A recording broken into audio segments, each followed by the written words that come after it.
Salut les mecs. Alors aujourd'hui, on va parler, oui, des entreprises les plus maléfiques de la planète. Bah oui, des géants dont on utilise des produits tous les jours, qu'on voit partout, qui nous vendent du rêve, du confort, du bonheur, des likes, des burgers, de l'eau pure, entre guillemets, des colis en 24 heures chrono. Le problème c'est qu'en coulisses, bon, c'est parfois plus proche du cartel de Sinaloa que d'une entreprise normale. Parce qu'entre les scandales sanitaires, la pollution, les manipulations, le greenwashing, les conditions de travail catastrophiques ou les milliards brassés pendant que le monde brûle littéralement, bah oui, il y a des boîtes qui ont transformé le cynisme en modèle économique. Et le pire, c'est qu'on continue à consommer tout ça comme si de rien n'était. Et justement, j'aimerais en parler et discuter, ouais, même faire de la liste des pires entreprises de l'histoire, voilà, de l'humanité. Oui, tout simplement. Bah écoutez, je fais ce que je veux. Voilà, si vous n'êtes pas content, envoyez-moi vos avocats. Mais avant de commencer, les gars, si vous voulez soutenir la chaîne et m'encourager, surtout que je poste tous les jours comme vous le savez, abonnez-vous, mettez la cloche, likez la vidéo, objectif 100K avant la fin de l'année, parce qu'on y est presque, je compte sur vous, il faut mettre la fameuse Daronne à l'abri, et le fameux Yaji Baby à l'abri. Alors sans plus attendre, c'est parti. Alors, on va commencer avec du tout venant, voilà. Généralement, quand on pense à une entreprise véreuse, on va penser forcément à Nestlé. Et justement, Nestlé c'est fort, parce que l'entreprise a quand même réussi l'exploit, bah oui, de devenir le méchant principal de la planète, tout en vendant des yaourts et de l'eau gazeuse. Bah je veux dire, bon, c'est quand même pas mal, parce que normalement, pour être détesté mondialement, faut au moins envahir un pays ou deux, ou couper l'internet un samedi soir de Ligue des Champions, au moins. Mais eux, non, ils en ont pas eu besoin.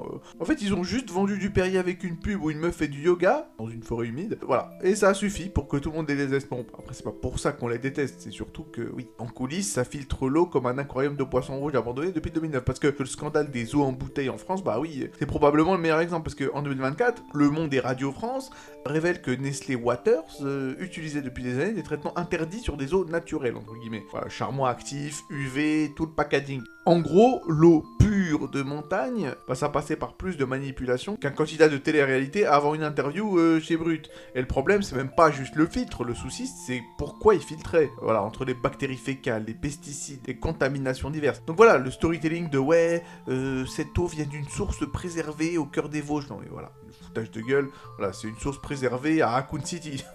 Voilà, dans Resident Evil, ça j'en doute pas. Et c'est même pas le pire, parce que le Sénat découvre en 2025 qu'il y aurait eu dissimulation volontaire, pas seulement par Nestlé, mais aussi par l'État français. Et là, on atteint évidemment un niveau supérieur de cynisme. Des rapports édulcorés, des mentions supprimées, des contrôles arrangés. Enfin oui, on dirait un gamin bourré qui cache son vomi avant l'arrivée des parents sous le tapis. Enfin, voilà quoi. Et donc à la fin, bah oui, il y a eu une amende de 2,2 millions d'euros pour une fraude estimée à plusieurs milliards. Voilà, juste 2 millions, hein, quand tu vois effectivement leur chiffre d'affaires. Voilà, bon, est-ce que c'est une sanction ou est-ce que c'est le prix du vestiaire de leurs locaux, je sais pas. Et pendant que nous, les petits Français de base, les petites gens, bah on payait nos bouteilles Vitel comme si c'était de l'élixir elfique béni par Gandalf lui-même, et bah ouais, l'entreprise continuait tranquillement à pomper les nappes phréatiques. À Vitel justement, puisqu'on en parle, des agriculteurs ont vu leur puits se vider, voilà, pendant que Nestlé remplissait des palettes entières de bouteilles vendues, bah au prix d'un abonnement Netflix par litre. En fait, le concept est extraordinaire, c'est-à-dire que tu vas prendre gratuitement une ressource publique, tu vas la mettre dans du plastique, tu vas écrire naturel dessus et tu vas la revendre à prix d'or aux gens à qui on l'a prise. Voilà, c'est très fort. C'est le capitalisme version Team Rocket.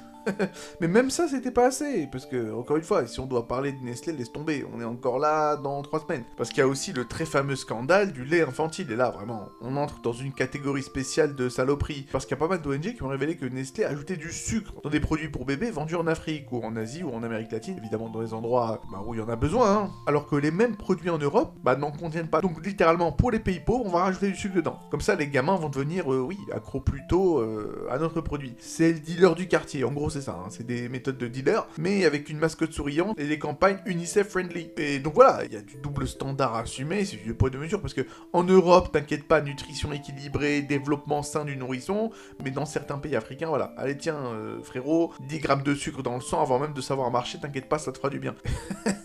C'est quand même abusé. Et donc forcément derrière, il y a eu obésité infantile, maladies liées au sucre, dépendance alimentaire précoce, tout ça pour verrouiller le client dès le berceau. Je veux dire, normalement, une entreprise essaie de fidéliser le consommateur avec une carte à points. Sauf que eux, ils commencent avec les dents de lait, quoi. Enfin, le génie de Nestlé, c'est qu'ils arrivent toujours à emballer tout ça avec une communication ultra propre. Des feuilles vertes, des familles heureuses, des slogans sur la nature, des engagements éthiques écrits en police douce. Non mais c'est pas mal. Franchement, je suis admiratif, hein. Leur service marketing travaille vraiment très bien. On dirait qu'ils essaient d'oublier, oui, qui dirigent leur activité comme un cartel de je ne sais quel pays d'Amérique latine. C'est un truc de fou, c'est-à-dire que même l'eau, ils veulent te la facturer, quoi. À quel niveau de richesse tu peux dire stop? Enfin, je veux dire, à un moment donné, tu sais, tu te dis que t'as assez d'argent et tu peux lâcher l'affaire. Non, non, non, on va facturer l'eau, on va prendre l'entièreté de l'eau de toute la planète et on va la facturer au litre. Non mais c'est bon, quoi. L'argent, c'est si important. Et pourtant, attention, oui, il faut mettre la daronne et les baby à l'abri, mais même moi, j'ai des limites. Je veux dire, il y a des gens, je vous assure, sur cette planète, ils aiment trop l'argent. À un moment donné, tu sais, c'est bon, t'as plusieurs dizaines de milliards, tu peux t'arrêter là. Non, non, non, on en veut plus encore. Bah écoute, ok.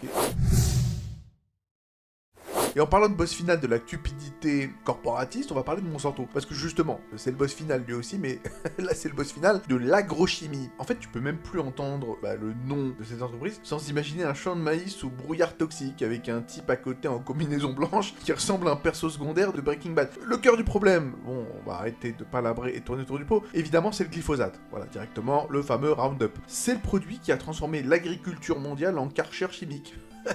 Tu pulvérises et tout crève. Écoutez, en termes de résultats, franchement, c'est quand même pas mal. Mais le seul truc qui crève pas, c'est la plante modifiée pour survivre. Voilà, c'est de l'ouroboros de Resident Evil 5 pour le maïs. Bah écoutez, pourquoi pas. C'est une logique en fait tellement bourrine qu'on dirait qu'un enfant de 8 ans qui joue à SimCity a trouvé ça. C'est un truc de fou. Et bien sûr, SimCity avec les catastrophes naturelles activées, parce que le produit a été classé cancérogène probable. Mais bon, ça reste probable. En tout cas, bon, par le cirque en 2015. Et depuis, bon bah oui, c'est la guerre judiciaire permanente. Monsanto, qui a d'ailleurs, bon, été racheté par Bayer, on va continuer, de l'appeler Monsanto, bah, il a déjà payé plus de 11 milliards de dollars pour régler des procès liés à des cancers. 11 milliards. Je veux dire, quand une entreprise lâche cette somme, juste pour calmer les gens, bah c'est rarement parce qu'elle a oublié de dire bonjour dans un mail, hein. C'est qu'il y a vraiment anguille sous roche, il y a vraiment, baleine sous gravillon. Et malgré ça, bah le produit continue, d'être utilisé partout, c'est ça qui est fascinant. Le glyphosate, c'est devenu l'équivalent agricole du oui mais on n'a pas mieux sous la main donc on utilise ça. Et donc pas mal d'agriculteurs en dépendent totalement. D'autres le considèrent comme un désastre sanitaire, d'ailleurs ils ont bien raison. Et donc la France est coincée dans une espèce de guerre civile du tracteur. D'un côté t'as les producteurs qui disent que non mais sans ça on coule, et de l'autre, bah il y a ceux qui voient leur sol mourir et la maladie exploser. Même les vaches doivent être perdues au milieu de ce débat de cons. Et derrière tout ça, bah il y a le lobbyisme, hein. Lobbyisme Monsanto qui est donc une œuvre d'art, hein. On a quand même des gens qui ont défendu le glyphosate comme des supporters vont défendre le PSG. Et attention, on parle du PSG après une saison catastrophique, hein. Études contestées, pression politique, influence à Bruxelles, communication agressive. Le documentaire Le Monde selon Monsanto, bah, il a traumatisé toute une génération d'écolos français. Après ça, c'est impossible de regarder un pulvérisateur agricole sans entendre une musique inquiétante dans sa tête. Et le pire, parce qu'il y a toujours un pire, c'est que l'entreprise a longtemps vendu l'idée qu'elle nourrissait le monde. Voilà, toujours cette rhétorique du sauveur moderne. Non mais, on met des produits chimiques partout, mais regardez les rendements. Sauf qu'à force, bah, les sols deviennent dépendants de cette merde, comme un moteur diesel, nourri à l'huile de friture. Plus de pesticides, plus d'OGM, plus d'herbicides. C'est un cercle infernal où l'agriculture finit par ressembler à une salle de sport sous je ne sais quelle substance. C'est énorme sur la photo, mais c'est pas très sec à l'intérieur. Et évidemment, bah, la colère est devenue énorme en France. Manifestations, actions anti-pesticides, villages qui se déchirent, procès à répétition. Monsanto, c'est devenu un symbole dans notre pays, les copains. Pas juste une entreprise, un symbole. Un symbole du moment où les multinationales ont commencé à jouer aux apprentis sorciers. Et ce avec la nourriture, bah notre nourriture à nous, hein, voilà, nourriture mondiale. Pendant que les gouvernements regardaient ailleurs comme des surveillants de collège en burn-out, en mode non mais c'est quoi, vas-y, je ferme les yeux, fais ce que t'as à faire. Bon bah, sauf que derrière, c'est nous qui payons les pots cassés. Maintenant, éloignons-nous un peu de toutes ces conneries et parlons un peu de Meta, parce que Meta c'est probablement la seule entreprise de l'histoire qui a réussi à rendre toute la planète accro à son téléphone, tout en prétendant rapprocher les gens. Mark Zuckerberg, voilà, mon lézard préféré, a vendu une vision futuriste de connexion mondiale et au final, bah, on a surtout obtenu les commentaires Facebook, voilà, entre un oncle anti-vax et une meuf qui croit que les pyramides ont été construites par des aliens portugais.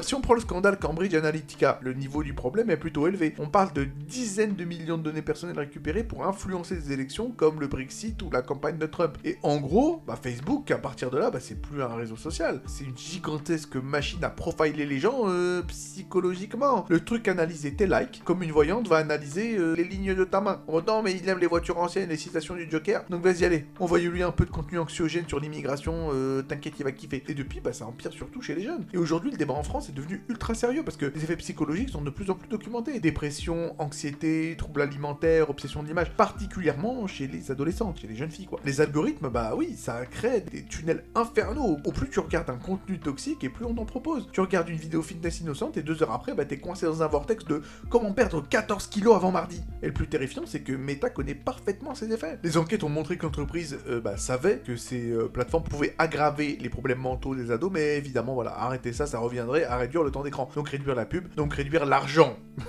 Le nerf de la guerre. Et donc on touche au vrai carburant de Meta. L'attention humaine transformée en cash. Donc toi tu crois scroller pour te détendre, bah eux ils voient juste une batterie biologique avec des pouces actifs. Et puis bon, il y a les fake news aussi, hein. Voilà, les algorithmes favorisent la colère parce que la colère elle fait cliquer. D'ailleurs, j'en sais quelque chose. Sur ma chaîne tout de même, la chute. Les gens aiment le sang, les gens, oui, ils aiment tout ça, quoi. Donc les contenus les plus outranciers, bah ça monte, oui, le plus naturellement, forcément. La plateforme maintenant, bah ça ressemble à un bar PMU numérique ouvert 24h/24 où chacun arrive avec sa théorie la plus catastrophique possible. Et plus c'est absurde, bah plus ça tourne. Une info nuancée sur l'économie, ça fait 200 vues, mais attention, le gouvernement remplace les pigeons par des drones espions, voilà, 4 millions de partages et un groupe Telegram. L'Iran utilise des dauphins comme mine antipersonnelle.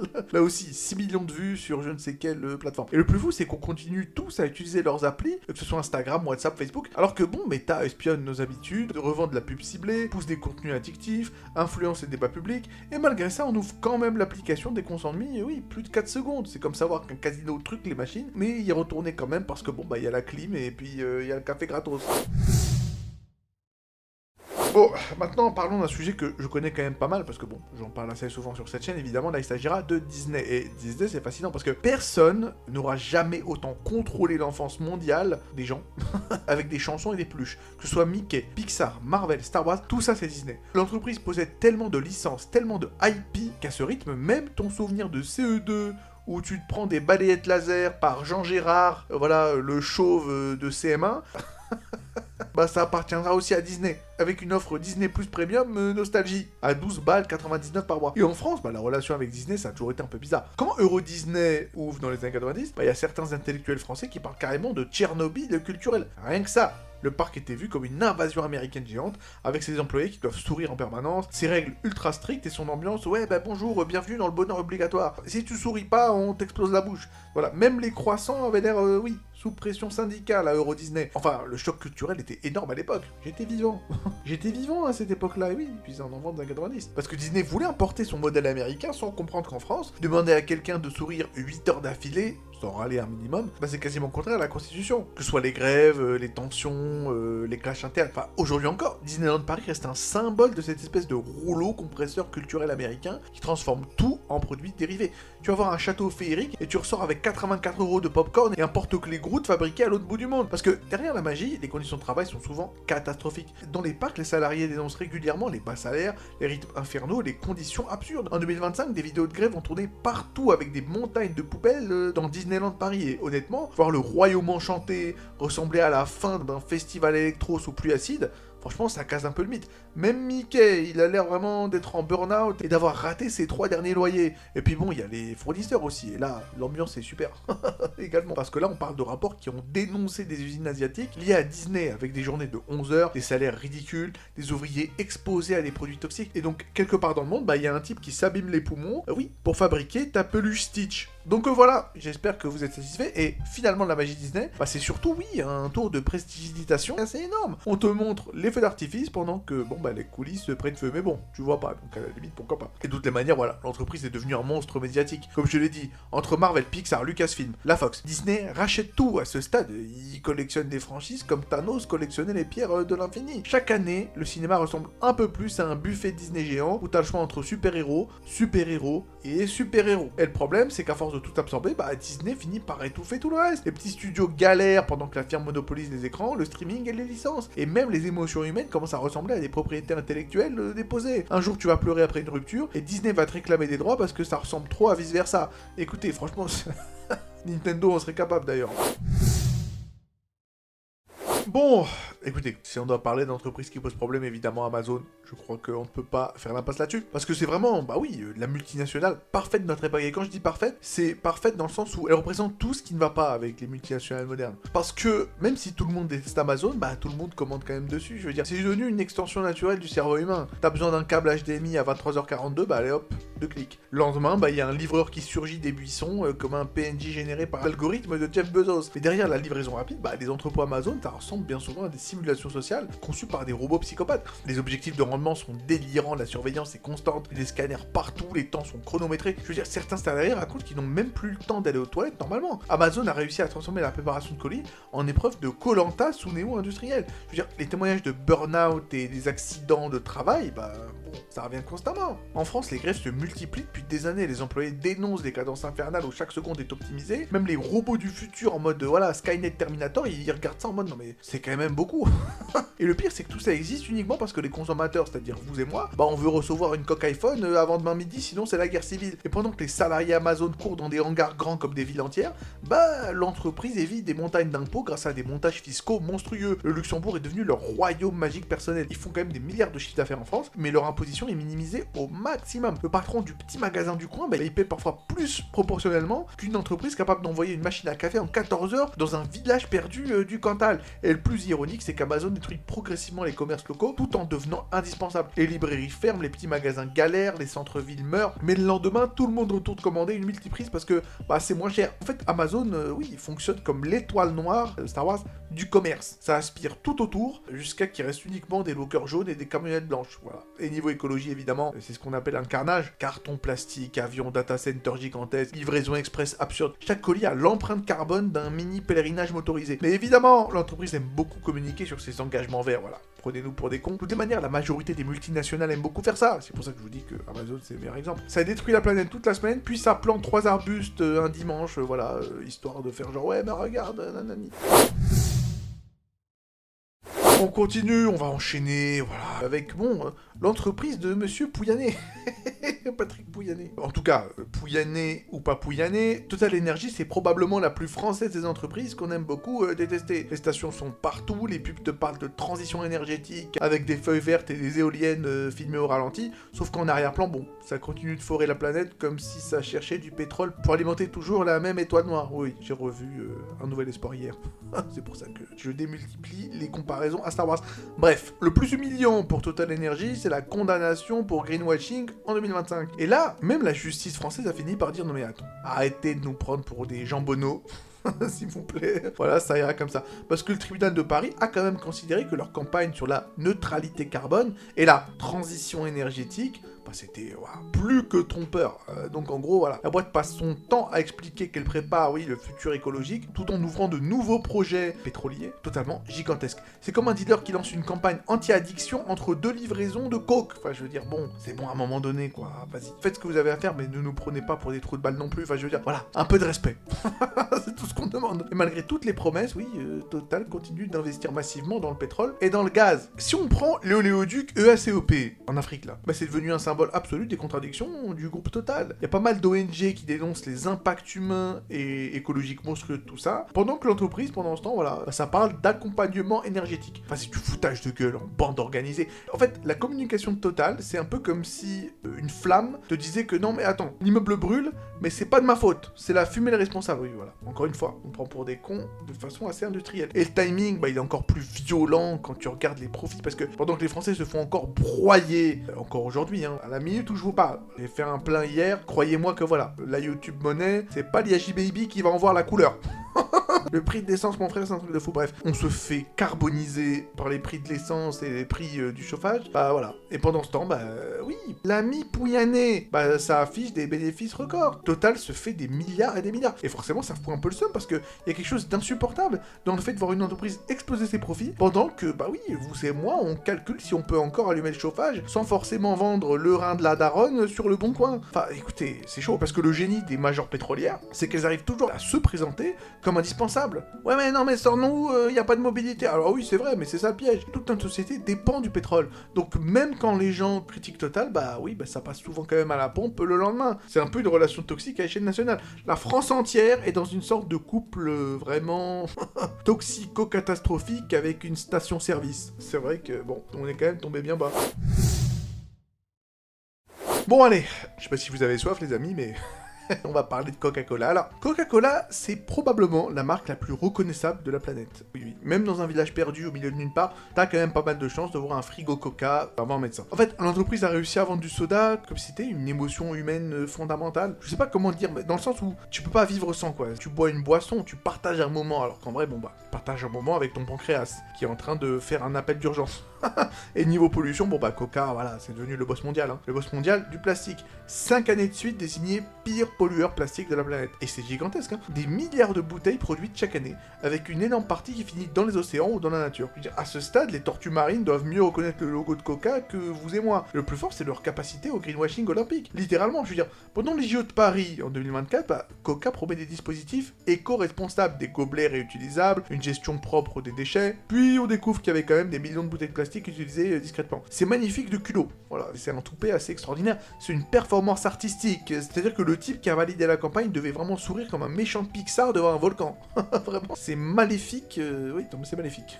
Évidemment, bon, il y a le sucre. Bon, voilà, on parle de Coca-Cola, on va parler du sucre, parce que Coca est accusé depuis des décennies d'alimenter l'explosion de l'obésité et des maladies liées à l'alimentation. Mais la marque, oui, continue déjà à dire que non, et continue surtout à cibler les jeunes avec des pubs ultra joyeuses, où tout le monde danse en terrasse, devant un coucher de soleil. Mais jamais tu vois la scène réelle, c'est-à-dire, voilà, Gérard à 2h du mat, en train de regretter ses 3 litres de soda, pendant que son estomac joue du tambour tribal, et qui finit le lendemain avec 3 diabètes et 5 syncopes. Bon, écoutez. Et le pire dans tout ça, c'est que Coca vend énormément d'eau aussi. Ce qui est hilarant, parce que bon, bah...